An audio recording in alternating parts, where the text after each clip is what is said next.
अयोध्या रेसिपीमध्ये आपलं सर्वांचं स्वागत आहे। तर आज मी बनवणार आहे ब्रेड पकोडे। तर त्याच्यासाठी मी थोडे वेगळ्या पद्धतीने बनवणार आहे। या हिवाळ्याच्या दिवसामध्ये आपल्याकडे तुरीचे शेंगा आलेले असतात, तर ते थोडे त्याच्यामध्ये तुरीचे सोले टाकून थोडं वेगळं मी बनवणार आहे। तर हे तुरीचे सोले घेतलेले आहेत, हे अद्रक लसूण पेस्ट, लिंबाची फोड आणि कांद्याची पात, कोथिंबीर, हे बटाटे उकडून घेतले आणि या हिरव्या मिरच्या। सुरुवातीला मी हे तुरीचे सोले मिक्सरमध्ये काढून घेणार आहे। हे आलू जे आहे ते आपल्याला हे उकडून घेतलेले आहेत, पूर्ण मी ह्याला बारीक करून घेणार आहे।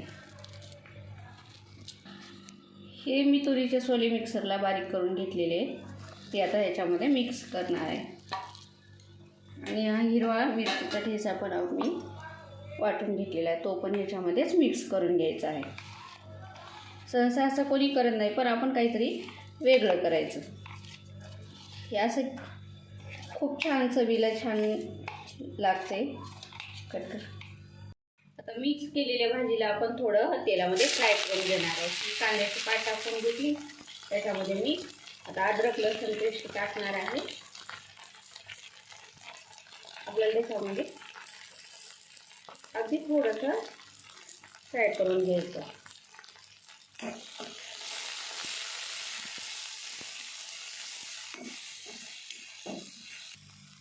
हे बघा, याच्यामध्ये मी आता हळद टाकून घेणार आहे। जास्त वेळ बिलकुल ठेवायचं नाही।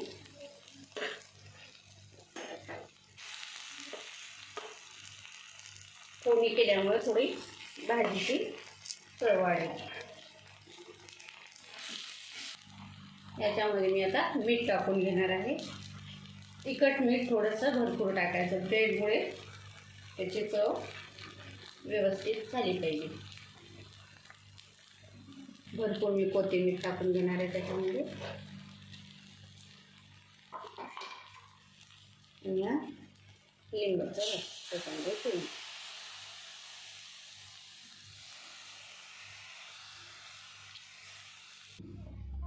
आता हे वरून बाइंडिंगसाठी मी हे घेतलेलं आहे बेसन पीठ, त्याच्यामध्ये मी थोडासा ओवा टाकणार आहे आणि थोडंसं मीठ टाकायचं, थोडंसं अगदी। आता पाणी टाकून पूर्ण हे मिक्स करून घेणार आहे।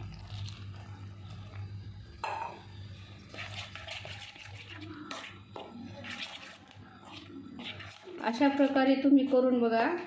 हे असे पकोडे खूप छान चवीला अगदी छान असे लागणारे आहेत। हे बघा, अशा प्रकारे मी हे पीठ भिजवून घेतलेलं आहे। आता आपण ब्रेडला आपला मसाला, हे भाजी बनवलेली लावून घेऊ। पीठ घेतलेलं आहे, आता हे असे क्रासमध्ये याला कट करून घेणार आहे।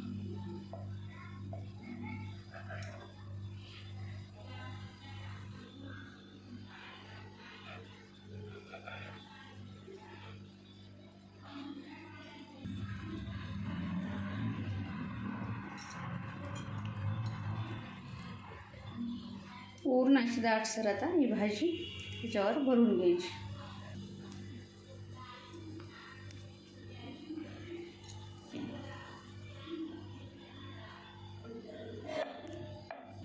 हे बघा, अशा प्रकारे मी पूर्ण ब्रेडमध्ये अशी भाजी भरून घेतलेली आहे।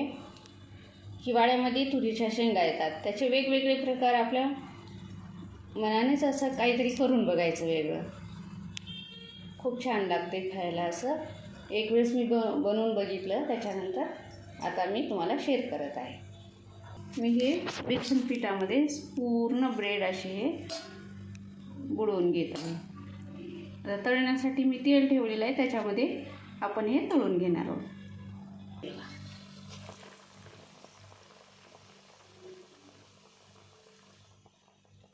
तुम्ही नक्कीच करून बघा, खायला खूप टेस्टी असे हे लागणारे ब्रेड पकोडे आहेत।